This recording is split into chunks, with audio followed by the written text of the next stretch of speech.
Welcome to Stressful to Successful podcast with your co-hosts, Jaden and myself, Tiffany Chasson. Today we have special guest Ashley Head, owner of Poppin and Poppin Dolls, the #1 curl company in the country, and an amazing doll company that's all about inclusivity. Welcome, Ashley, to the podcast. Thank you. So, Ashley, we have a couple questions here. So, it says here that you own 2 businesses, right? That is correct. And what are those businesses? Can you tell us a little bit about them businesses?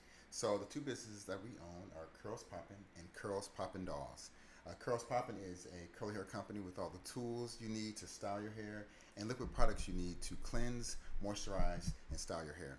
And the doll company is Poppin Dolls. It is a line of beautiful curly hair dolls and also straight hair dolls to instill a sense of inclusivity for little girls and boys alike. Well, what made you want to kind of go off into this venture of starting this business?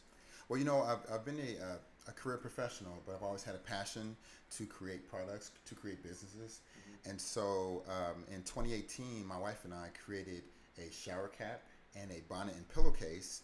And, we decided to take it to a women's expo in Atlanta, Georgia. And my wife had one rule: if it's successful, we can move forward. If it's not, the market has spoken. So, so we took the risk, and we took our bonnet and pillowcase and our shower caps to Atlanta, Georgia, to the Ultimate Women's Expo in June 2018. And our products sold like hotcakes. We sold something every 2 minutes and 1 second for the entire weekend. Wow! So the market spoke. That's insane, yeah, man. That's just the start of it. That's the tools for your Okay. hair. Okay. Yeah. So you started with doing the show in a sense. Yes. And then what happened next? I mean, you went home after that and was probably mind blown. I was. Right. How did that make you feel? It made me feel like I was onto something. You know, my wife and I were super excited to sell those products and see people say, "Wow, what is Curls Poppin'? What is Curls Poppin'?" But from that trade show, we were invited to pitch our product to CBS. Just the first trade show.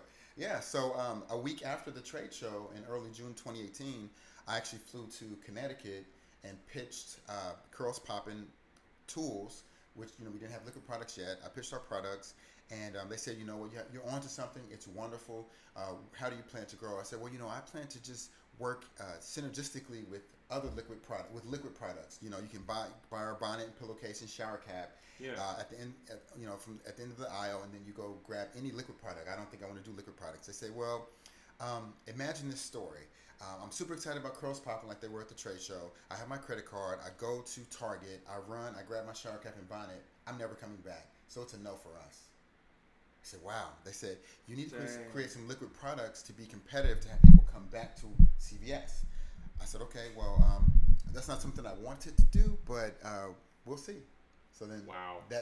2 years later during the pandemic, we got into liquid products. That is insane, yeah. Dude. That is insane. How did you get into liquid products? I think you said that you're a scientist, right, by trade? I am a scientist. I was a bench scientist out of college, and I was pre-med in college, and so I understand chemistry. I have a BS in chemistry. Okay, so mixing these chemicals together is... yes, and understanding them, understanding how they work together, understanding what they do to your hair, and sunflower seed oil or grapefruit seed extract. I understand it. Yeah. Tell us about what your product for the hair is different than the other products in the market. So when we talk about Curls Poppin', it's different because I say it was created for me, and I'm sharing it with the world. Mm-hmm. So that's one thing that makes it unique. I am my #1 customer. If you can see my hair, it's popping.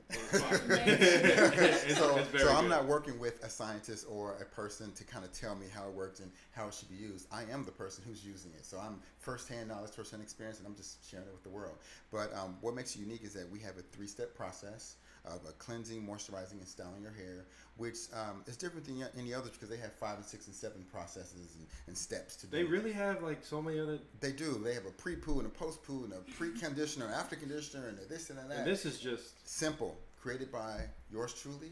I got a co-wash, a moisturizer, and for day 2 and beyond, a refresher spray. Simple. Okay, how quickly can you see results from using your product? I mean, from the time it could be 15 minutes. You shower. No kidding. You wash your hair. You use the product. You let it air dry. Was what I did today. Yeah. And that's it. So really, just the 2 products, and then day 2 and beyond, you can use a refresher spray to kind of make it moist again. That's it. Refresh. That's pretty awesome though too, Yeah. because you're kind of targeting obviously women, but also men with the very short shampoo and condition process. Because Yes. even I was talking to Jaden, he doesn't know what to do. Exactly. It's like, what does this product do? What does that polish do? What does that overnight thing do? Exactly. If you make it short and sweet, people are more likely to buy all three Exactly. than to be like, which one do I buy? What do I do? Exactly. People don't want too many steps. You know, people who especially who are use their natural hair. Yeah. They don't want a bunch of steps. They want to get to the point. If they have somewhere to go, they want to just wash it, get that curl going, and get out the door. And Curls Poppin is the way. Curls Poppin. That's like facts from the name. Oh yeah. To the product. Exactly. To the results. Yes. So what got you inspired to starting these companies? Because I know you said you were working as a scientist before.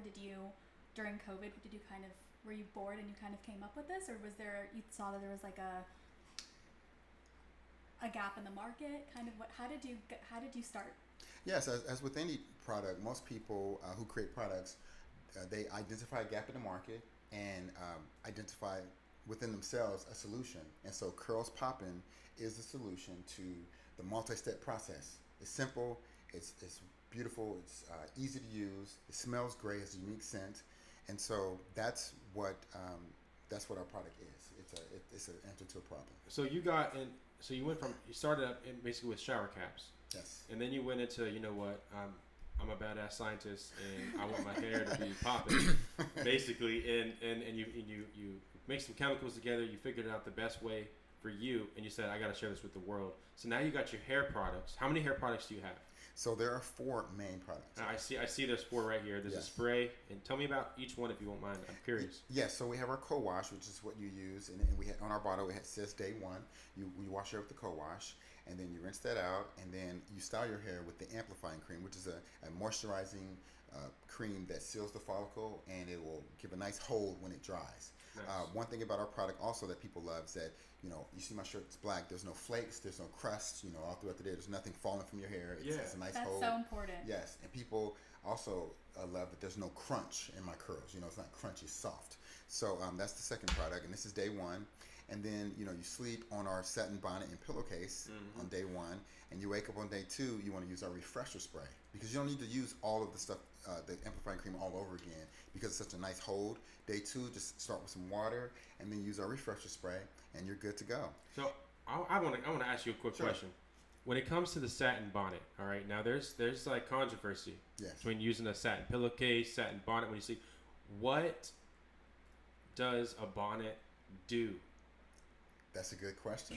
So there's a controversy on which to use. Should it be a bonnet or a pillowcase? That is a question that I had in 2018. I was looking for I was in San Francisco or something like that. I was looking for a bonnet. I couldn't find one in Sally's, but I found a pillowcase. So I had to go to Target and I found a bonnet. I said, you know what? This is a problem. Why isn't there a bonnet and a pillowcase in the same place? So we created the Curls Poppin Satin Sleep Set. It has a bonnet, high satin bonnet, and pillowcase in one place. So the controversy is sometimes you sleep with the bonnet on a cotton pillowcase. For me, I would wake up and my bonnet would be on the floor. So I said, you know what? What would help me is if I had a satin pillowcase. So if my bonnet came off, fell on the floor, I'm still protected on my pillowcase. And what satin does is protects your skin and your hair against dehydration. It prevents split ends on your hair, and it prevents wrinkles on your face. How does the split ends? How does that work? Like if I had like a cotton pillowcase, how does a satin prevent you from getting split ends? So cotton is super absorbent. So it'll you use cotton to dry up wet spills. Well, at the same time, if you put all that moisture in your face at night, you sleep on cotton, it's going to suck all that moisture out of your skin and your hair. Yeah. So when you sleep, your hair's moist like mine or yours or anybody's. You sleep on a cotton pillowcase, it's going to suck the moisture out, dry those tips out, and your hair starts splitting on the ends. You don't know why. Science behind it. That's the science behind it. And you're sleeping on a damp pillowcase. And you're sleeping on a damp pillowcase. Yeah. So when you sleep on satin, it prevents moisture from being absorbed from your skin and your hair, and you wake up moist. Your hair's still moist. Your skin is still moist, and it prevents wrinkles too. Wow. Yeah. How does it prevent wrinkles? Because when you dry your face out constantly, day after day, year after year, same thing as you dry your face out. Same thing as a hair day. Exactly. Yeah. So you want to keep it moist. Yeah. Okay. So, ladies and gentlemen, use cotton to clean up messes. Exactly. Not to face your skin. Yeah, your hair, your skin. I did not know that. Yeah, now I'm gonna go switch my pillowcases to satin. To satin. Yeah, we'll get you on before you leave. Goodness gracious. So So tell us a little bit more about your Curls Poppin' Dolls line. How did that start? Was that came out after your hair company, right? Yeah, it came out after, although the idea was many years before.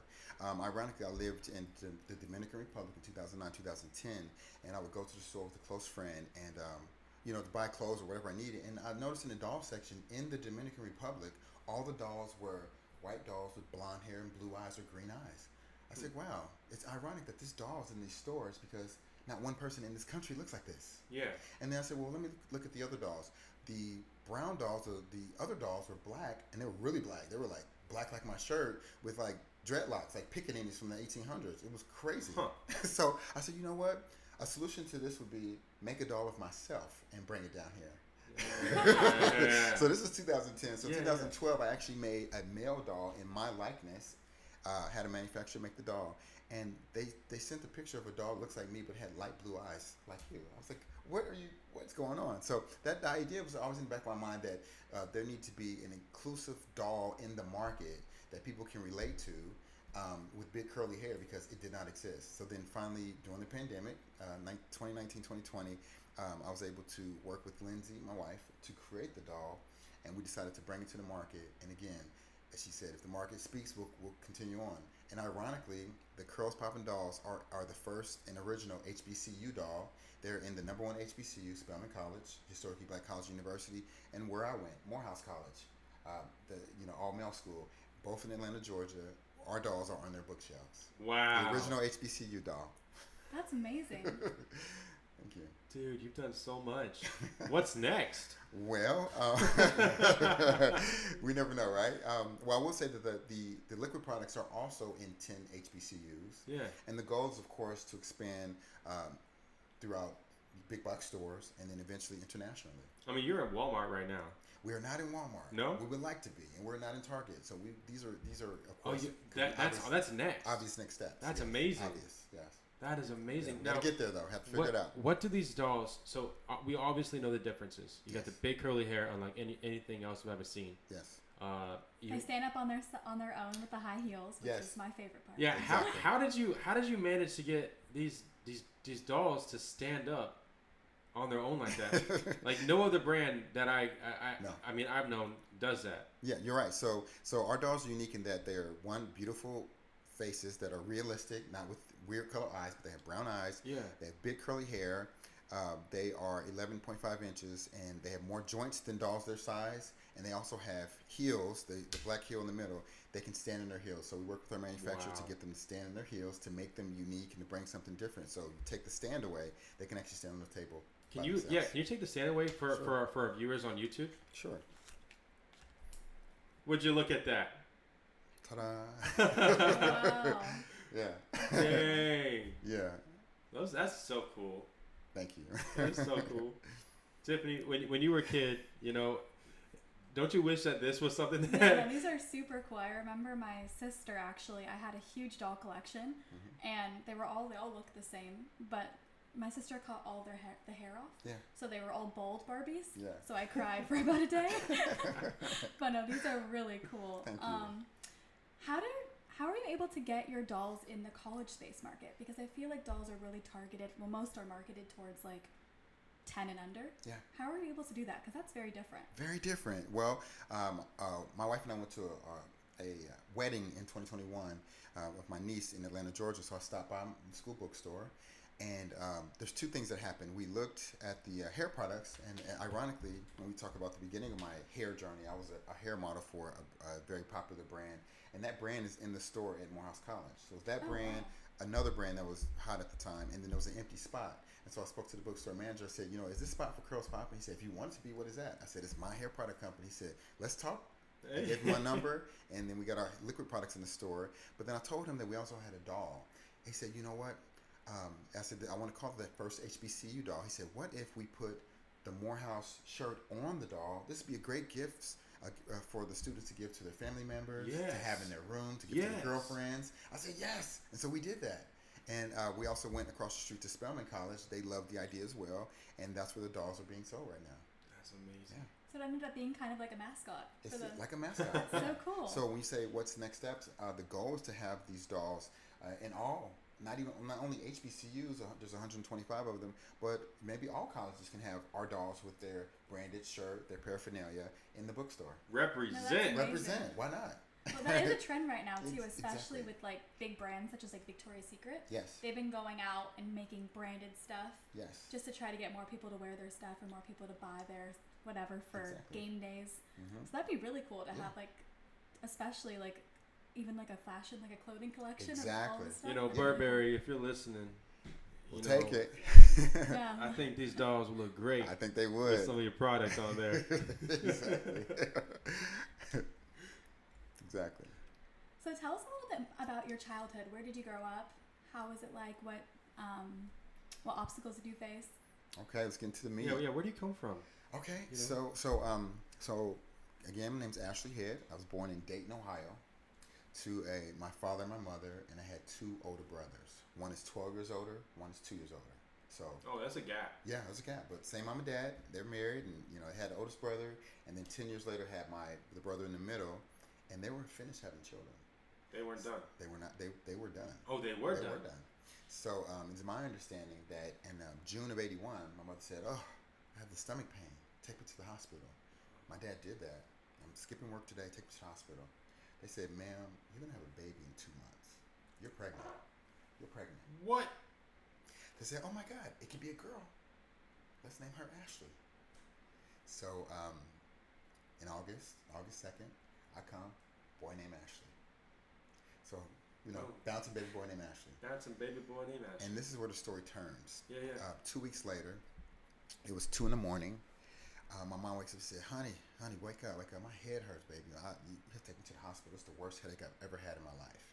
So my older brother was staying at a friend's house. So they called the house. Hey, can you tell, his name's Erskine, have Erskine come home to keep the boys. We're going to the hospital. And what 12-year-old is able to take care of a 2-week-old? Right? Yeah, no, Crazy, seriously. right? I mean, in time of emergency. Right. Time of emergency. So they go to the hospital at 2 a.m. He parks his car in a weird way. They go inside, and he's like, "Babe, let's get checked in." And the doctor's like, "Hey, somebody said, hey, we need to move this car." He said, "Babe, I love you. Mwah. I'll be right back." Mm-hmm. He left to move the car, came back. My mother slipped off into a coma. What the? She died 4 hours later at 6 a.m. on August 22nd, What? 1981. So my father was left at 34 years old with 3 sons, including an infant, to raise on his own. My goodness. The meat, right? We get to the Yeah. good part. So very stressful, unbelievably stressful. So 3 weeks later, or 2 weeks later, when they went to have the funeral in Alabama, where my mother was raised, they have a funeral and they go like to the church or whatever. They put my mother in the ground. My father said, "Hey, I'm going to go ahead and get the boys in the car. We'll meet you at the house." My father got in his car. He drove to Ohio. He turned the phones off and never talked to some of these people ever again for the rest of his life. So then we get to the stressful part. What's this? Yeah. My first 3 years of life, my father had those window blinds closed. He had a little door in the back. We can go play on a little play school slide. I never interacted with another human besides my brothers until I was about 4 years old. No kidding. I didn't know women existed. I get to preschool. We're drawing our parents like, stick dad, brother, me, Yeah. the house, the tree.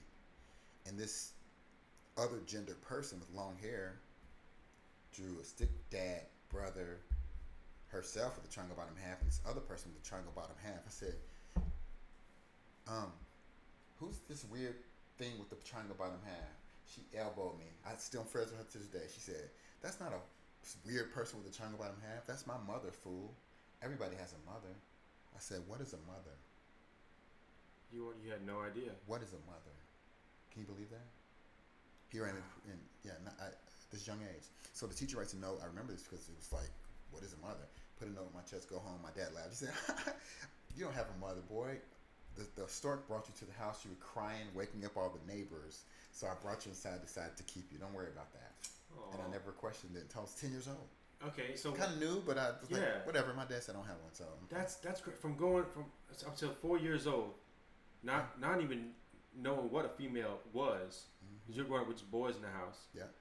Going into preschool, little girl draws a picture of a triangle Yes. for a skirt. Yes. and you're like, what is that? And you get home, sent home. Yeah. And your dad's like, you got dropped out by the store. Yes. Basic story, you know. Don't like, worry about it. A dad story, right? Yeah, it's very dad story. Crying, making too much noise, so I decided to keep you. Yeah, screw the birds and the bees. Yeah. You know what I mean? Yep. It's a stork. Yeah. And then at 10 years old, you know. He finally told me the story. I was like, what? I don't have a mom. What happened? Yeah. And he told me the story of her having an aneurysm and dying. Yeah. Wow. Yeah. So if you remember, those first 3 years, my dad was in what we would call now clinical depression. Again, my two brothers and I, we all have three different stories of our life, and they're very different stories of our father. My father adored me. He was obsessed with me. You know how little kids come to your parents' room, and they say, we don't want you coming to our room every night. My dad used to get me and take me to his room. I'm like, Dad, why do I have to come to your room every night? He was like, because I miss your mother, and you're the last thing my wife gave me. So just go to sleep, boy. He just put me on his other side of the bed. I'm like, okay. You know? Yeah. So those first 3 years, again, when I said the blinds were closed, not only did he have me in the house, but he carried me everywhere.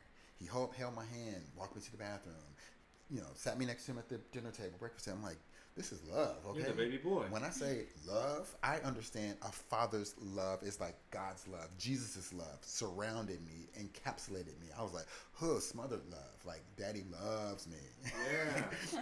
I could do no wrong. My other brothers, they would get in trouble, or don't pick on it. It would always be, leave Ashley alone. Don't pick on Ashley. You're the older brother. Leave him alone. Leave him alone. But my whole life, super protected by my father for those first 3 to 4 years. And right around 4 years old is when he started to come out of it, and he got back into his job. He was in sales. He knew how to draw really well. He was a blueprinter. He used to draw houses and stuff like that. From 4 to 7 years old, he went back to work. And, I started to have friends in kindergarten, first grade, learn math. I was also dyslexic in kindergarten a little bit. Okay. So he had extra care for me to learn how to read properly and turn those letters around. He was super duper patient. Talk about self-parenting, obsessed. How did he learn this? He just the big loving, caring soul that he is, and just kind of went into it. And he was loving, caring soul for me. He was a tyrant to my brother. See, for me,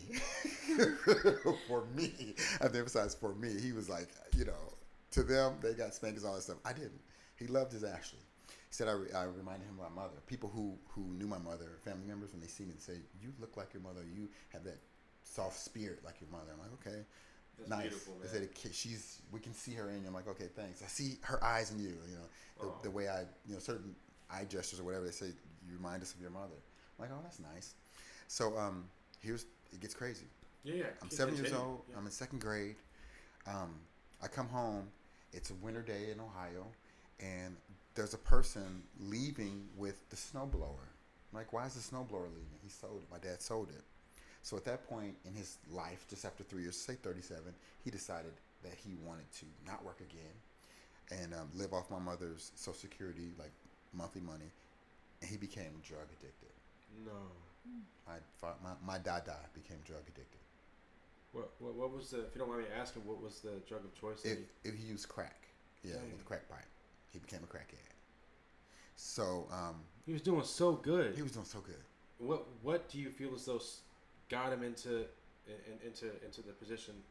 Well, I do know this. You know how when you're young, you would wake up at night. I was potty trained. I would get up to use the restroom. I would always see my father just sitting in the chair, looking out the window, with his hand on his chin. I would say, "Daddy, what are you doing?" He would say, "I miss your mother. Thinking of your mother." Every day when I'm coming from school, my entire life, "Hey, Dada, how's school?" I mean, he's like, how's school? I was like, "Oh, school's good. How are you?" He said, "I miss your mother." His answer, my entire life, was, "I miss your mother." And we say, "How are you doing?" He said, "I miss your mother." And this isn't just every other week or every other day or every other year, Christmas time, whatever. It was consistently 10, so on and so forth. Yeah. Say, "How you doing?" "I miss your mother." So anyway, things were pretty on and off. I would say between third and fifth. Not I would say what happened between third and fifth grade. Mm-hmm. Drugs started second grade, third and fifth grade. Most of the meals that I consumed, I had to steal. Literally, I'm a certified kleptomaniac. My brother, older brother, again he was 12 years older, so he went to the Army when he graduated. So the one who's 2 years older than I, we were in this house. The lights would be turned out for months at a time. The water would be turned out for months at a time in the winter. So on certain Saturdays, we would hop on our bikes with our zipped up coats, go to the grocery store. We synchronize our watches. All right, it's 9:11. You have 4 minutes. You have 6 minutes. Go for it. Go in that grocery store and just walk down the aisles and just drop things in your shirt. No backpack? Stuff that stomach in. Nope. You stuff it in. Top of your coat. You stuff it in. You stuff it in. And then just by 9:16, head out. Don't look for me. Head out. Get on your bike. Go home. Yeah. And then 1, 2, 3, like something in the movie. Zip. The food would fall out. And whoever got the most to grab something cool from the other person's stack. A Snicker bar. Okay, so whoever was ballsy enough to kind of go in there and get stuff done, got the pickings. Yeah, and we're talking about week after week after week after week. This is Saturday morning. Most kids are like chores, so mommy, daddy, cereal, cartoons, forts in the living room. What's that? We didn't have electricity, didn't have any cable. We didn't have a phone. I never had a phone. So my Saturday mornings was grocery store. Which one we hitting up today? Klepto for shopping. Yep. For crackers and tuna fish and peanut butter. Yeah. And can you squeeze the jelly in this week that we can put in the snow to stay cool? Can you get like 4 cans of tuna fish? Can you get a pack of crackers, like Snicker bars? Let's get something sweet this week. Get those the vanilla chocolate cookies, all that. What was your favorite to grab? Just out of curiosity. Those are the cookies with one side dark like a chocolate and the one outside vanilla with the vanilla filling in the middle. I know what you're talking about. Yeah. And Baby Ruths. Yeah. Yeah. So between 3rd and 5th grade that happened. So then in 6th grade, life is just what it is. We're going to school. And mind you, we are making 4.0s in school. Because guess what? Most kids go home, they have Nintendo, they have whatever. We have before the street light, when the street light comes on to do our homework in the window, right? So we go home, first thing we do is do our homework before it got dark outside. Even in the winter in Ohio, it got dark by 4 o'clock. You get home at 3:20, you got 40 minutes to do your homework. So my homework was done every day. So I had a 4.0, and so did my brother. We were sour because we couldn't wash our clothes, so we take them and rinse them in cold melted snow water, stomp them out, and hang them. Clothes would be sour. I'd just keep my coat on all day and do my homework. Wow. Why you have to put the coat on? I'm cold. No, I stink and I know it. Can you imagine? New clothes. I can't imagine. No, that, new man. clothes. That is insane. Yeah, you need new socks. You may go into a Kmart or something, grab socks, take them in the fitting room with jeans, slip them on, 4 pair on, untie your shoes so they can fit, and you walk out. That's how you get new socks. Same with new underwear. Wow. It was hard life. Okay. Yeah. So by 6th grade, we went to winter break, come home, and the first day back to school, everything in our house was flipped upside down. The police had raided our home. Because there was a drug bust. Oh, our house was the crack house. There was a shootout months before, so they were surveilling our house. Yeah. And there was my dad went to prison. Do you remember, as you're a kid, like people kind of random strangers coming by in and out? Yeah. So it wasn't like one time. It was like my childhood life, like 7 to 11 years old. People were always in our home doing crack in the kitchen. It was like in the movies when you see like the drug heads in the kitchen or prostitute and the drug dealer coming out of your room because they just used it and paid your dad $5 to use the room for whatever they were doing. I used to have to wait and people be in my room on my bed. And I'm like, well, okay. And they leave out, go in there and on my bed. It was like that. It was like worst case scenario, stressful. And then going to sleep. And just going to sleep. Bath. Where didn't have a bath. Drug use was being made. Every single day. You smell it in the air. It was every day, all day. It and this was from when you were how old to? Like 7 to 11. 7 to 11. Yeah. Yeah, straight lived in the crack house. You could smell it, I'm assuming. You smell it, weed, crack, burning. You hear fights, you see people getting beat up, see women getting beat up, women come out the restroom, they got raped, and you see it all. Goodness gracious. In a house with no electricity, with candles burning everywhere, no water for months at a time. We would melt snow, and that would be our drinking water. We'd go to the house next door and fill up water buckets. Drink that water. Of melted snow. Either water buckets still in the water when they would go to sleep next door. Late at night, just turn it on really low and fill up the bucket. Turn on the hose. Yep. And then fill it up. In the winter, yep. And then for other water, we just put snow in the bathtub. So when this was going on and whatnot, while your father started using drugs, did he still kind of say those same words to you whenever you would ask him what's up? How you doing, Dad? What's up? Or why are you doing this? I miss your mom. Why are you using drugs? I miss your mom. And no matter what the answer was always I miss your mom. I heard 100,000 times, I miss your mom. That's what I hear when I hear his voice. Is I miss your mom. Man. And he didn't lose teeth or anything. He was like a functioning crack. He wasn't functioning anywhere. He wasn't going to work. He was home all the time too. So my dad was present, help with homework. Crackhead dad's there. It was like this, 2 plus 2. This weird, like he's always there using drugs in our home. That's what he invited everything to our home. He was always there. He never abandoned us. So even though this gentleman had lost the love of his life, yes, was blessed by a child that really kept him going. It seems as though you kept him going. Yes. Up until the age of 7, and then he just kind of broke down and started doing things that weren't really good for him or his children being around. Even though he was still there for you. Yes. And all of his children. Yes. Making sure you guys got your schoolwork done. That is amazing. Yes. Yes. And then you come home from school one day, right? In 6th grade, and our house was raided. Our dad was in prison, and so then we had to go live with my mother's mother in Birmingham, Alabama. Like the neighbor kept us for a month and organized this, and then we went to go live there. And she was the worst because she hated our father. She would always talk about him like they were like dating or something. She was like, "Oh, he took you guys away from me, and I can't believe him." And ma'am, it's not our fault. But that year and a half, we were a year and a half there. We had to deal with that. She was like a hardcore Christian, and our grandfather was there, and he was the pastor of the church years ago. So we were going to church every Sunday. They would constantly argue, and then they would stop it in front of people. It's just like, really, this is like weird. And they were so mean, and we had to do all these chores, and which is what we should be doing. But we kept our grades up. But at the same time, she still complained about everything. It's like, I'm bringing you a 4.0. What else do you want? Damn, that is 2 types of stressful right there. Stressed. And stressed. Even though it's from 7 to 11, you have a father who wasn't doing well, and then you're going taken away in a sense and transferred over to your mother's mother. Yes. Who sort of just put all this other, like, in a sense, religious pressure on you, and all these things that you have not been introduced to. Right. My dad was atheist. He said, "I'm your guy. You came from my loins. So you live with her. That's up to you. That's up to you to decide if you want to follow that." She was hardcore Baptist. So the stress of having to go to church every Sunday, Bible study on Wednesday, choir practice on Thursday. It was like, what is this life? This is not, what is this? Just thrown into it. And then she was mean on top of that, and her husband was too. He was mean and terrible, and they used to argue. Do you want to talk about that? Like, yeah, I mean, he had Alzheimer's.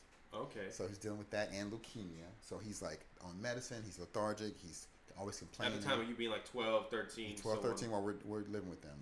Okay. And he was so sick, all diarrhea and dementia. It was just all these crazy things. He would talk about things that happened 30, 40 years ago, would argue with us. Like, what are you talking about? Like, it was just weird because we didn't know what Alzheimer's was. People are just learning about this today and all the different intricacies of this disease and the agitation. So he was really mean. We're like, why is he so mean? Well, we didn't know back then. So imagine. Wow. So we finished my 6th grade year there, and we did 7th grade there. I'm in 7th. Anthony's in 9th. And February of that year, this man died. My grandfather died in the home of leukemia. So we had to deal with death and understand. Another one. Another one. So my mother's died, now my grandfather's dead. And we had to deal with that. That was February of my 7th grade year. We finished the school year out.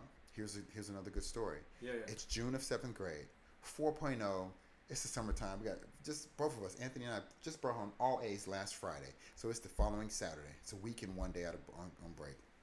We are, at home. Anthony's ready to go play basketball this Saturday morning. I'm reading the book, The Call of the Wild. They're running the Iditarod. There's 100 miles in. The Huskies are running, and I'm just like reading this story. And he says, "Can I go outside?" She says, "No, you don't need to go outside. You don't need to get any darker." He's like, "What?" He's like, it's too hot outside. You can't go out. You don't need to get any darker. You don't need to go out there and burn. It's not good. He said, "Grandma, I'm going outside. What else do you want from me? The house is clean. It's Saturday morning. It's 10 o'clock. My friends are playing basketball. I'm 14 years old. What do you want from us? What's wrong with you? You better not go outside. It won't be that you won't hear the end of this if you go outside." He took his basketball. He walked right past her. She hit him. He walked out the front door, and went down the street. She said, Ashley, I'm reading a book." "Yes, ma'am." Here, look, suck up. "Yes, ma'am. What are you doing?" "I'm reading my book." "Go find your brother." I was like, okay. So I put on shoes. I go find him. It's like, 10:30. I sit and I'm reading my book still.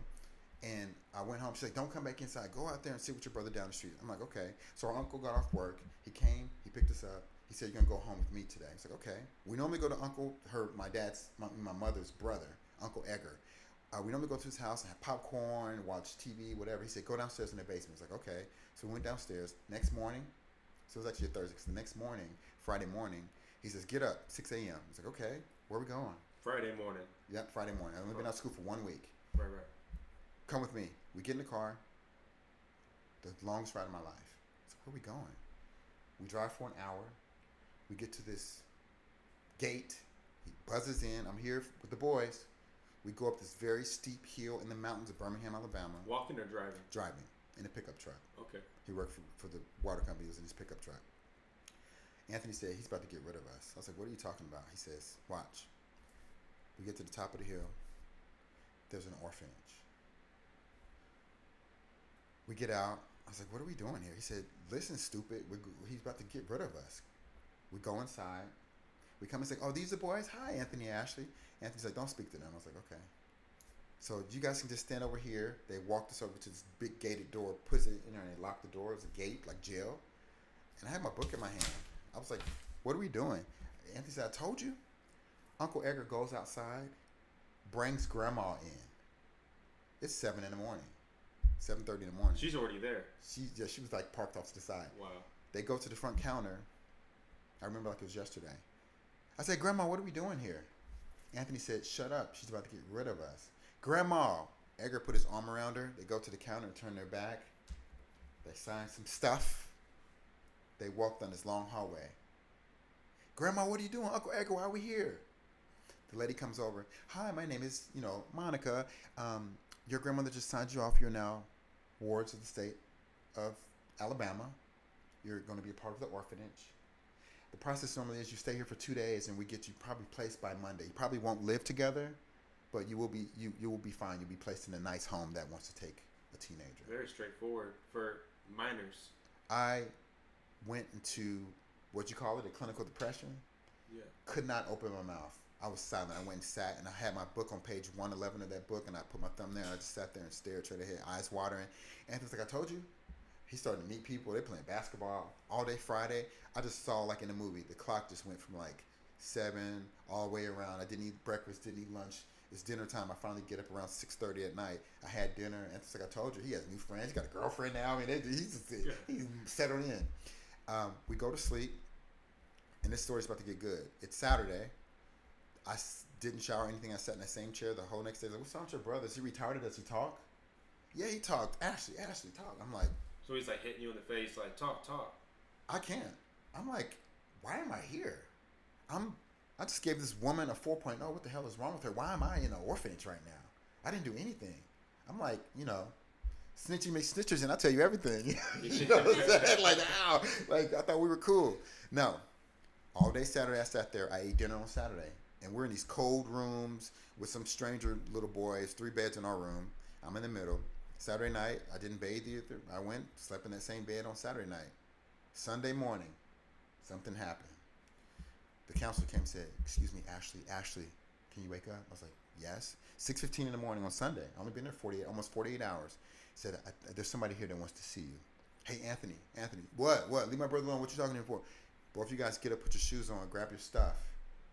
You're about to leave. Leave where? We get up, we walk down this long hallway. I'm like, it's 6:20 in the morning. I'm like, this is the craziest place ever. Yeah.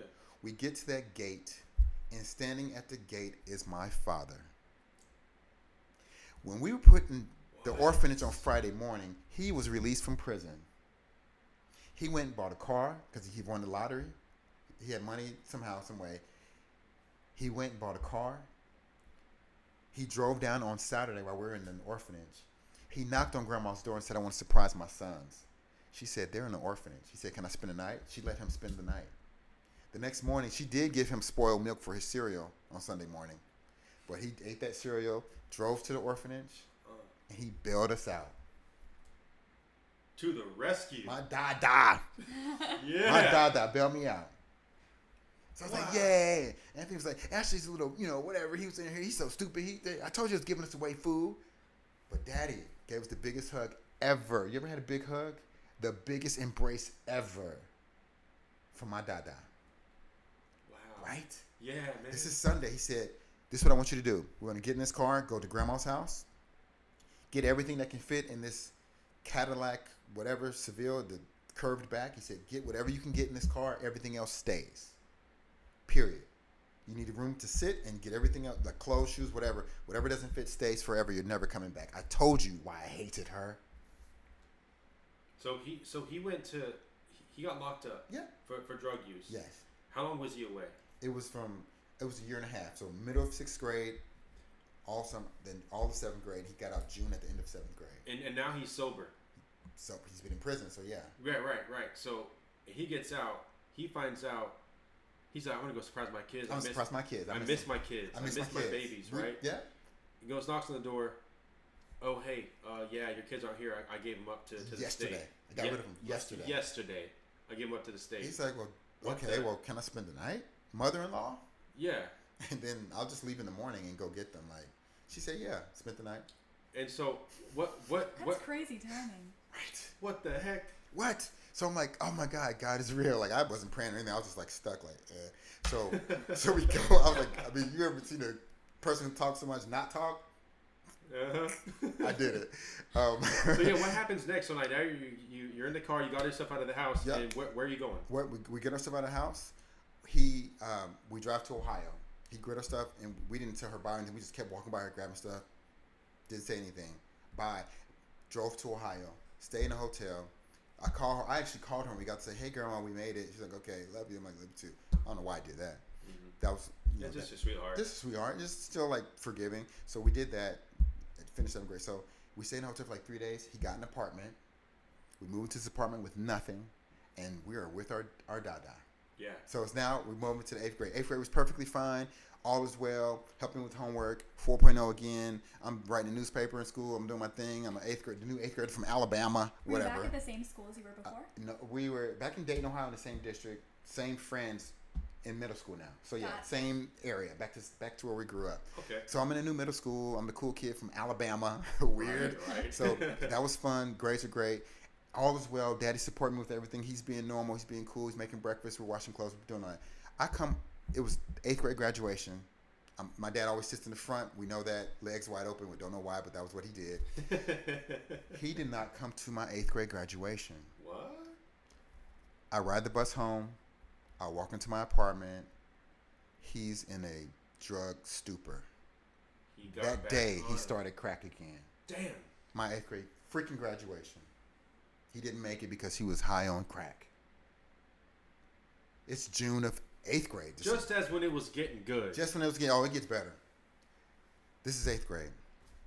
So I'm like, okay, Dad's on drugs again, Anthony. We're like, okay, why? Anthony's now a sophomore. We're not little kids. This is a sophomore and 8th grader.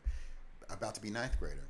So we talked to him about it. He's like, I miss your mom, whatever. I'm like, they can't keep using an excuse. We're trying to be grown. Yeah, you're older now. You're using your voices. You're like, I've been through this. I've seen this before. This is not happening again. Stop. Like, you're not doing it. We just lived with this horrible woman for a year and a half. Please. Like, don't do this. We got a few more years left. We can do this. Like, you need support. We got to work out together. You want to talk or whatever. What do you need? Like, go see somebody. Mm-hmm. Something's wrong with you. So, whatever. That summer was good.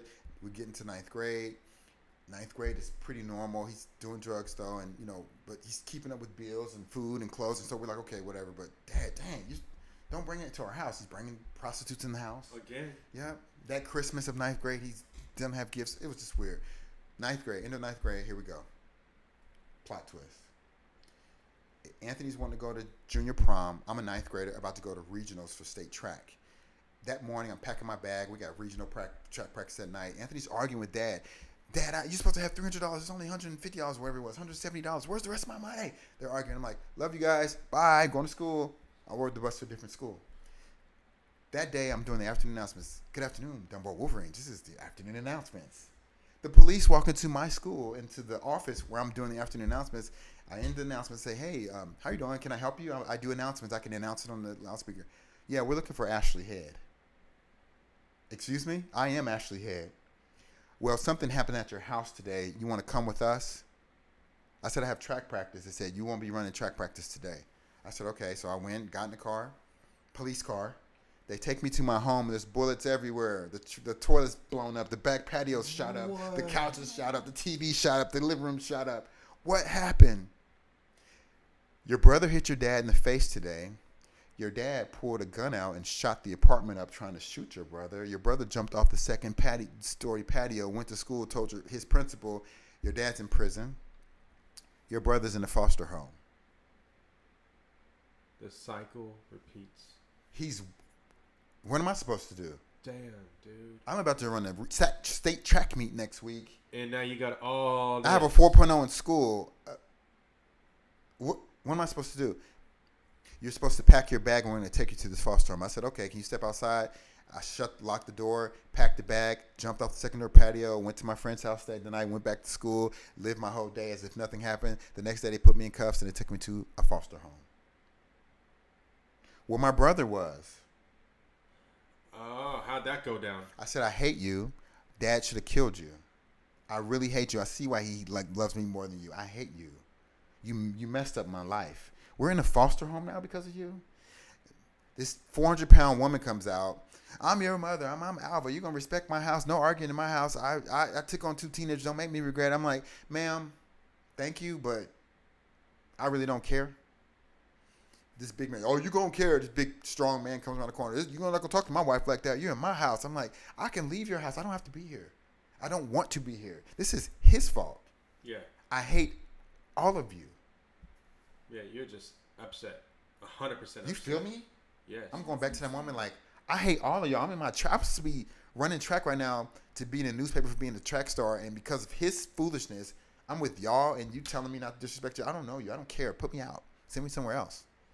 What happened? We know you're just upset, son. I'm not your son. Call me Ashley. You know you're upset, Ashley. Have a seat at the table. In our house, it's a house of love. We love Jesus in our home. You will respect us. There's respect. These are the rules. You have 5 brothers and sisters now. Oh, God. How many? This is an 8-bedroom house with 7 kids and us and parents. I'm like deep breathing like, okay, whew. Eyes watering like, where's my father? Can somebody tell me where my father is? Because this is all crazy to me. I'm a 14-year-old like just trying to figure out my life right now. Dad's in prison. We'll get his information. Anthony, don't talk to me for the rest of our life on earth. I hate you. Who are these other people? All these older, 2 younger, 4 older siblings. I'm like, this is just like, I don't want to be here. Do I have to run away? Yeah. What do you do? What did you do? So what I did was I said, okay, let me just go deep inside and just like focus. Okay, the goal is to get out of Dayton, Ohio, and to leave all these people forever. So I need to. Grades are great. Stick with my grades. Stick with my sports. It's going into the summer. I have to spend the whole summer with these people. Don't know them from scratch. This is weird. I'm a foster kid now. I just gotta like take it all in. What was life like at the foster home? Did it get better? It got better. I had a person who's the mother figure. I never had that before, and a father figure. I never had that before. So for the next year, Anthony became a senior, which means he gets to leave forever, and I'm stuck. Yeah, I hate him every day. I think about it. Even though you hate him, he's still your brother, and he's my brother. And by now he's leaving. So senior year, they bought him a car. For good grades, I got money. I was like, $50 for A's and $25 for B's. Wait a minute. Let me stack these up real quick. I open up the refrigerator. There's always food. I'm like, I can get used to this. I can just like not go to a laundromat my whole life. But now I could wash clothes in the house. This is convenient. I like this. They have a phone. I can call people. I was like, let me settle in and be nice to these people. They're pretty nice. Alva, again, was a 400-pound woman who was just like eating her fried chicken on Saturday, smoking her cigarettes in the car, drinking her Pepsi all day, every day, no water. I'm like, Alva, can I tell you something? You have some very unhealthy habits. I'm a candid 14-year-old. I'm like 15-year-old now. I'm like, maybe you should start, when I go run, you can just go to the park and walk. Like, let's try to like work on your weight because you're a big woman. And I want to help you. Because you're helping me, I want to help you. So we got close, and I was like, okay. Yeah. So she wasn't offended at all. She wasn't offended. She's like, okay, I see you, but That's I ain't never sweet. been one to work out, whatever. So, man, you there for 1 year, and so it's the next year. I've been here for a year. I finished my sophomore year. It was okay. Anthony got a car. He graduated. He was in all these big events. And so summer of after he graduated, it was his 18th birthday, and Alva said, Anthony's out of town. He's coming back. Let's do something really nice for him today. He's my 18-year-old son. I'm like, okay, that's so nice. We can have like a party for Anthony. But I started school the next day because I start school in July. So long story short, she buys all this cake and pizza and all this stuff for him. He gets home late. I said, I'm going to go to bed. Wake me up when, like, y'all ready. It's like 10. Wake me up an hour when you guys are ready. So she went to the grocery store, came home, has ice cream cake. It's late. His birthday ends in an hour. They come get me. It's about to get good. I say, okay, sure. Let's have pizza and cake and ice cream. Here it is, 11 o'clock at night on his birthday. Mm-hmm. She comes in with groceries, and she's breathing hard. And everybody's like, hey, Ashley, get up. Come help bring in groceries. I'm like, okay, bring in groceries so we can have a last hour party for Anthony. Al was like, y'all bring in the groceries. I'm really tired. I can't really breathe. And everybody's like, what? She's like, I can't breathe, y'all. I can't breathe. Hold a minute. Wait a minute. I can't breathe. And we're like, are you okay? So all of her kids, all 5 of us, and mom and her husband's in the bed, and the grandson's there, 5-year-old. We go into her room. She's walking back and forth like, I can't breathe, y'all. I can't breathe, but I love all of y'all. I was like, okay, well, just calm down so you can breathe. Stop talking. She's like, I can't breathe, y'all. I can't. She threw up. She fell to her knees. I love all y'all. Live for God. This woman fell to the floor and died of a heart attack on my brother's 18th birthday. What? Oh my God. I can't grasp this, man. That is insane. Yes. I grabbed the little grandson, going to the living room. Ambulance comes, we go to the hospital, like 12:30 the day, 12:30 at night, 45 minutes later, the doctors came out and said, there's nothing we can do. Alva Favors died of a asthma attack that caused a massive heart attack in your home in front of you. We couldn't bring her back. I looked at Anthony and said, I'm out. Their mom died. He said, I know. And they all started weeping, and I'm just like, oh my God. Keeping your head down. Keep my head down, like, it's been a year. I feel her. It's a sad situation. Mm-hmm. Yikes. My foster mother died. What happens from here? Yeah. What happens from here? The foster system said I could stay with Daryl, the dad, because he was still a foster parent. Right.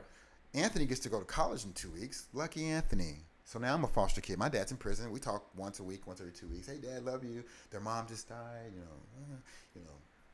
So the next year, I'm a junior star athlete, track, this, that, this. I get a job at Sears. Daryl never picks me up. He never gives me lunch money. He never does this. He doesn't give me money for grades. You're supposed to be doing that. He makes me chop wood. Not as loving as. Because now Daryl has the stress of kind of what your father had went through. Stressful, but he didn't go outward to love. He went inward to love. He went outward with hate. He was just like, clean the dishes, mop, wipe the counters, the cabinets every day, then the counters, then wash the dishes, and then sweep and mop the floor every night. Ashley, I'm like, who am I, Cinderella? What the hell is this? I got homework to do. Yeah, you finish your homework and then you clean the whole house. There were other siblings. They had to do other things. Then I would have to chop wood. And then I would have to wash the cars and cut the grass and then paint the windows. I mean, everything I learned I had to do. And he was just like, I felt like he was filled with hate. I'm like, why are you so damn mean? I know you just lost your wife, but you're mean. You're a mean person. You told him this? Don't be mean. Yes. Yeah. I'm like, you're so mean. You're mean. Like, whoa, how are you? Don't ask me how I feel. Do your homework. I'm like, wow. Different response from my dada. Yeah, for real. I'm like, you're a nasty old man. And I'll tell him that. Why are you so nasty? Hey, Daryl, you want something from the store? No. Get yourself something. Don't waste your money. You keep your money. You wasting money. Never mind. I just want to know if you want your favorite candy bar or something. Right. Okay. So I'm spending more time at friends' house, etc. School goes well. Fast forward. He was just mean and nasty junior year. Didn't come to any of my sporting events. I'm a star. I'm in the newspaper. He couldn't care less. Couldn't help me with homework because he wasn't really academic. I'm doing it by myself. I got a best friend who's really smart. I'm a senior. And there's this thing called the botillion. Anthony did it when he was a senior. Botillion? The botillion. It's a military ball. Like you wear a tuxedo. You have a date. It's a presentation of the men. Like the cotillion for the women. Okay. So I'm in the botillion my senior year. He's super proud. All of a sudden, I'm his son who's in the botillion. He wouldn't pick me up from work, but he picked me up to make sure I made it to botillion practice. So you're seeing this old new side of him. This old new side of him. I'm like, okay, he's kind of like loving that I'm in the botillion. He's kind of like listening to me when I talk about it because it's this thing that you want your child to be in the botillion. And then I got accepted into Morehouse College too, so that's a big thing. Morehouse College, private HBCU in Atlanta. He was super proud of it. Wow. He was really happy about that. I did it all on my own. I got the most scholarships in my city my senior year. Hey. Did it all on my own. No, not just the school, no, the city. The city. Yeah, so all this on my own because Anthony did it 2 years prior. I was like, what do I need to do to get the hell out of Dayton, Ohio? So Daryl, he's still mean. He's still just this nasty side comes out most of the time, and I get a little bit of niceness here and there. I may get a ride here if I pay gas or whatever. It was just like weird. So I'll fast forward to 6 weeks before my senior year, which is the most important part of my senior year. The botillion is April 2nd. It was a Friday. This is the week before on a Friday. It's a father-son banquet. My father gets out of prison this day. What the heck is going on with this timeline, The man? father-son banquet. My father gets out of prison Your father that day. gets out of prison. Pops up to my foster home. What? Tell me he loves me as I'm getting ready to go to the father-son banquet. And Daryl's out like doing whatever. He surprises. He comes up and surprises you. That my dad loves surprise, right? Yeah. So he pops up, and I'm like, oh, yeah, love you. Foster father's coming home. You got to leave because my foster father's taking me somewhere. I didn't want to break my foster father's heart and say, my real dad's going. So he left. Foster father comes. We go to the father-son banquet. Okay? That's how that went. Okay. I didn't tell my biological father that there's a father-son banquet in 2 hours. You need to leave my house. So I go to the father-son banquet with Daryl, my foster father. Everybody's proud of their son. The big thing for that night, you go to the middle, you put a cloth around your son's neck, and you tell him something you never would have told him otherwise. I was like, okay, here we go. He's going to tell me he hates me or whatever. And I put my head down. He puts the scarf on. I was like, what do you have to tell me? He said, I want to tell you that, I'm hard on you and your brother because I love you. I miss my wife. Wow, I heard that one before. I miss my wife. And it's been hard for me these last 2 years. We do everything as partners. But I want you to know that I love you. And you and Anthony represent everything that my kids were not. They were not athletes. They were not scholars. But you and Anthony are everything that I ever could have wanted in sons. So thank you for putting up with me. Wow. Yeah. Thank you. Powerful. That hit you right in the heart, didn't it? I did. I was like, how did you feel when he told you these words? I thought I hated him. I was like, I actually don't hate you. There's somebody in there that I can actually love and appreciate too. That's I love you too, Daryl. So the dinner finishes. We go home. We sit in the driveway. It's like 9 o'clock at night. We talk till 1 in the morning.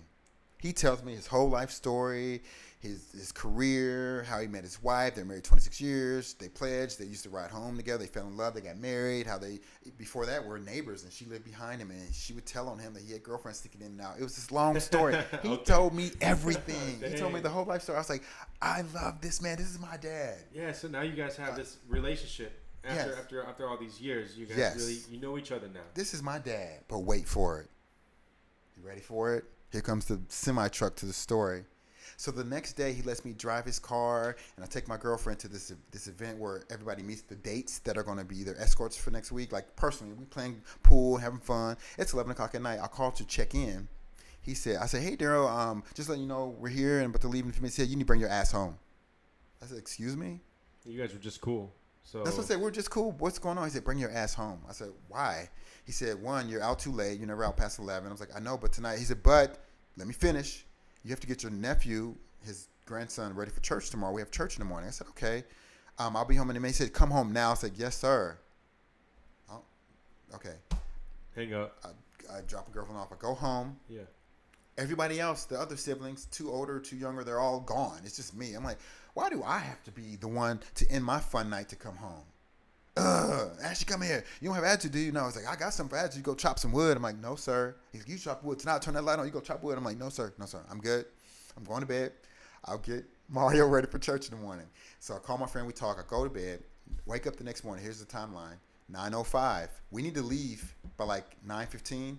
So we get up like 8:30 to get ready for church, and we leave by like 9:15. It's 9:05. My nephew comes into the room. He says, Uncle Ashley, can you get up? I'm like, why? He says, because I want some cereal. I said, boy, we're supposed to be getting ready for church a half an hour ago. What kind of cereal do you want? And why didn't Pawpaw make your cereal? He said, I don't know. I try to wake him up. He won't wake up. I said, go wake him up. So he goes to wake him up. 9:15. I'm under the covers, 16-year-old. Mm-hmm. He comes back. He shakes me. Uncle Ashley, wake up. I'm like, I'm awake. What do you want? Daryl, we need to be up for church. Let's get up, ready for church. We got to leave in 15 minutes, don't we? You always say 9:30, be early, be on time, be late is unacceptable. He didn't respond. Mario said, I tried to wake him up, but he's froze it. He won't move. He's what? I put on my flip-flops. I go through the house. I enter his room, see his feet. He's on his back like he was at 2 a.m. I walk up to Daryl Favors. I put my hand on his neck. He died in his sleep. I can't believe it. That's exactly what I said. I got to the foot of his bed, got on my knees, just started crying, holding his feet with both my hands. I said, Daryl, you cannot be dead. And I cried for 20 minutes. Mario said, what's wrong? What's wrong? I said, go downstairs. I'll bring you cereal. Go downstairs with the dog. I'll bring you cereal. I got up there and put my hands on his feet and just held him and just cried for 20 minutes. Just sobbed. I could not believe it. Wow, man. Well, one of his feet. His one foot was amputated, so I held the one foot. But he had diabetes. But he's 48 years old. My foster dad died in his sleep at 40 years old. And now you're left with... Again! This little 5-year-old's downstairs, my nephew. Everybody's gone everywhere else. Anthony's in college, living his best life. And I'm sitting here with the dead man in his house. With another child. With the 5-year-old. So I finally, from sobbing, get up, and I'm able to call his oldest son, who came in the night and left and went to work. He told him that his father was dead, so he rushes home. And then it's just like the orphanage again. I'm standing there, and ambulance come, police come. I'm standing there telling the story over and over again. Everybody's coming and hugging me. And Anthony drives home 2 hours from college and hugging me. It's like I was in the same spot, and everything just moving. You're froze. All over again. I graduate high school in 6 weeks. What am I going to do for the next 6 weeks? My counselor, my caretaker, from stressful, right? Stressful. Yeah, very stressful. Yeah, very. My person who had my caseworker, Athena from Children's Services, she comes in the middle of all this. She hugs me, takes me out. She said, "Just go." We got in the car and we just drove to a park, and we walk around the track. And she says, "Ashley, there's a lot going on right now. I know you don't have to talk," because I wasn't able to talk. This is what I want you to do. I'm going to say we had a good visit. I'm going to put your file in the back. I trust that for the next 6 weeks, you can do high school alone. And I won't place you in a new home, because I was 17, because I turned 18 in August. This is March. She said, I won't say anything. Just behave. Please behave. I could lose my job if I let you stay and you're 17 and you're in this and something happens. Can you promise me that? I said, I promise I will behave. I will take all my exams and finish track and graduation and prom and all this is by myself. 6 week run. 6 week run as an adult by 17. The last 6 weeks of high school, I did it alone. In the foster house with both parents died in the last 18 months. There's a few siblings there. I'm just like, I got to manage. I got to do it by myself. So the next week was the Botillion. They said, he's Ashley Head. And they did this whole thing, the son of the late Alva Favors. And they paused and said, we're sorry. He's the son of the late Alva Favors and, as of last week, the late Daryl Favors. We had the Botillion that Friday. I got the highest scholarship, Mr. Congeniality, the highest scholarship for this and this, all that, newspaper, news. And then the next day was Daryl's funeral. So all the people that came in town for my Botillion at the 4 tables were there for Daryl's funeral. So it was a huge funeral. Yeah. It was all a blur. Can you imagine? The highlight the night before, and then Daryl is dead. So they had the empty seat for her with flowers and roses. We took half of those and put it on the chair next to it because he's dead too. My goodness, my man. Can we say stressful? That's stressful. Very. And so now you graduate. Flying colors, scholarships.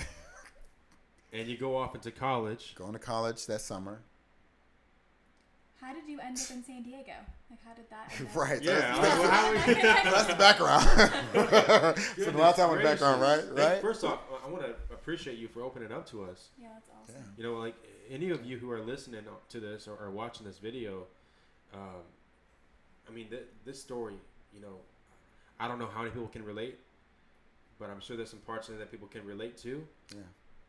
What advice would you give anyone who is going through anything, big or small? I always say this: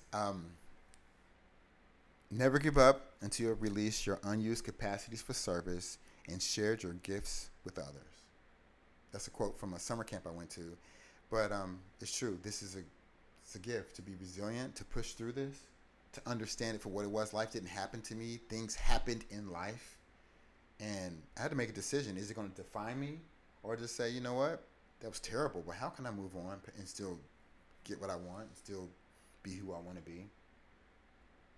I could have been like, I'm a drug dealer. I'm a son of a drug head. I'm a, whatever, obese because I live with false parents who had a junk food closet. Like, no. That's something that typically I see does happen. They drop out of school. Yeah, drop out of school, or they get involved in drugs, matching with what father may do, or they may eat stuff to face like crazy. You know what I mean? Yeah. And you get that obesity lifestyle. Yeah. Do these things, and it wasn't in you.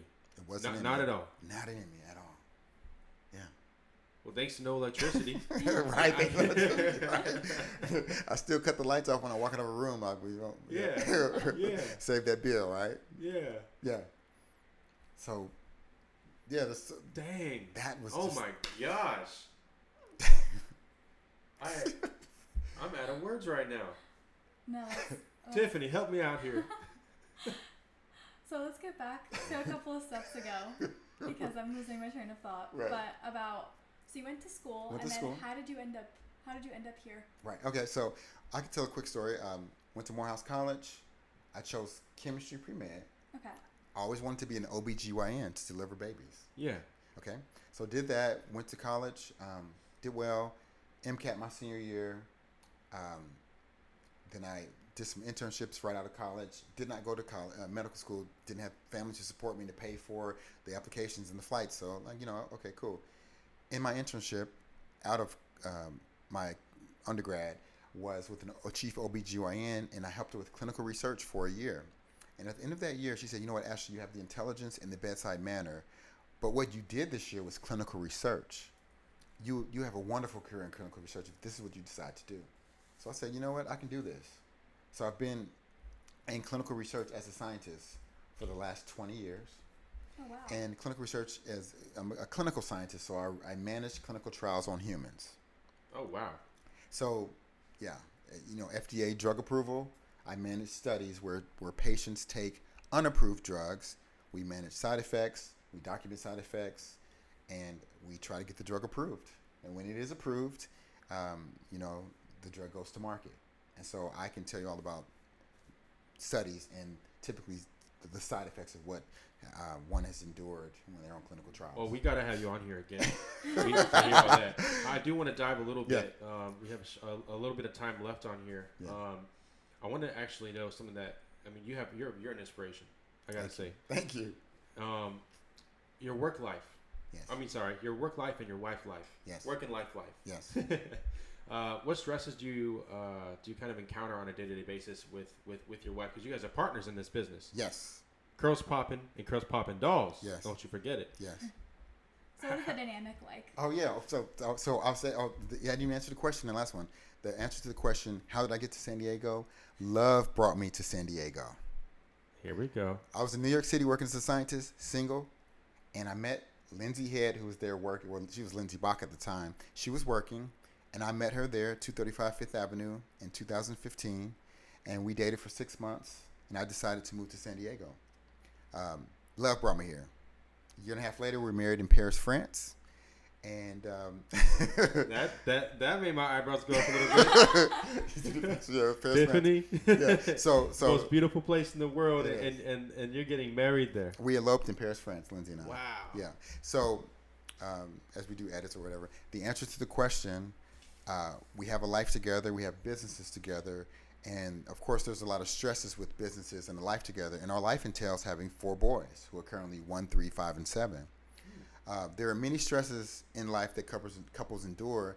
Ours is typically around logistics with our children, and as my wife is a COO and CFO consultant, managing her clients and managing our businesses, and also managing 4 children who do go out to daycare and school every day. Give a shout out to Lindsay. Boss mom. Yeah, so that's the answer to that question. It does. So how do you maintain a healthy relationship and maintain work-life and balance? The way that we maintain a healthy relationship with work-life and balance is we created another business, Boss Parents, where we Boss Parents, where we keep ourselves first. We believe that having a strong relationship between us, meaning quality time between us, private trips between us, and love between us, will keep us strong and powerful, so we can show up more powerfully for our children.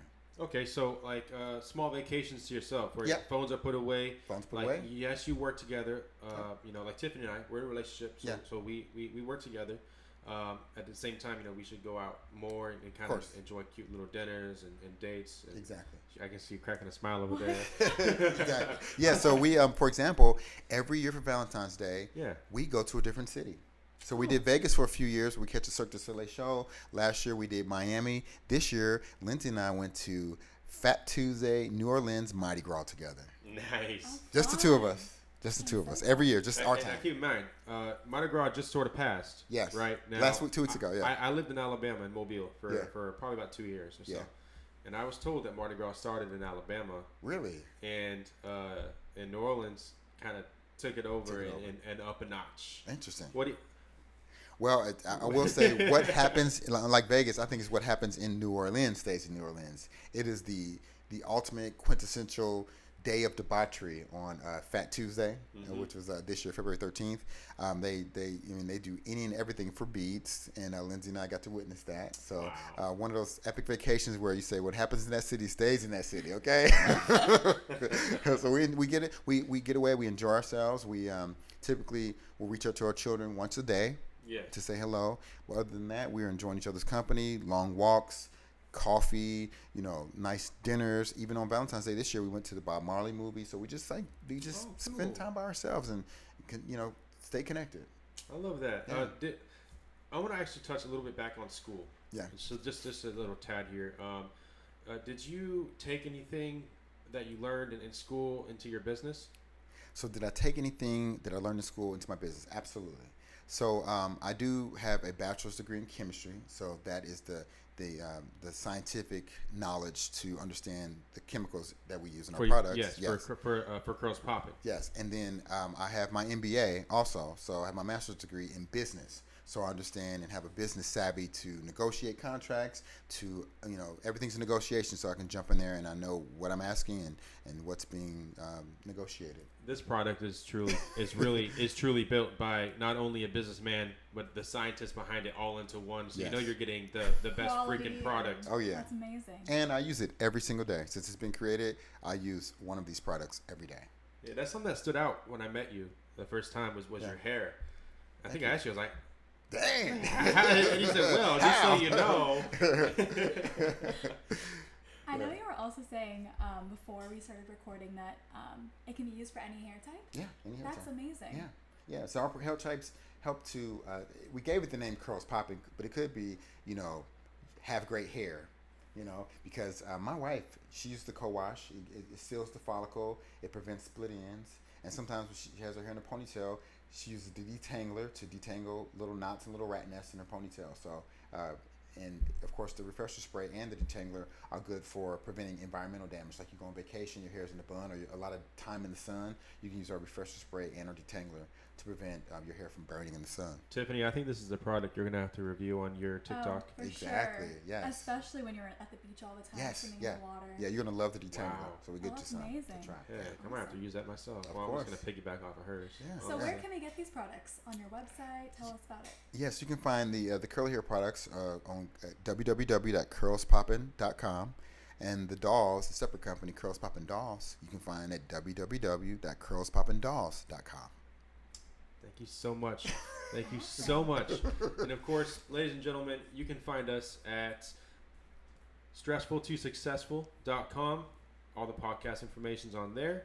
And of course, attached to this video and podcast, we will include the website to find Ashley and his beloved product and dolls.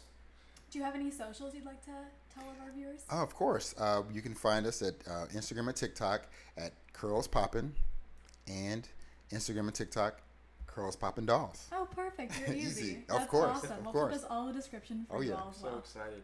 Once again, Ashley, shake my hand, please. Thank you so much for being on our show. You're welcome. Amazing story. Thank you. Crazy Yeah, story. incredible. You're like, what? I am serious. You weren't kidding. You said, you get me on your show, you're going to be blown away. And I am blown away. Blown away. 3 times fold. True story. True story.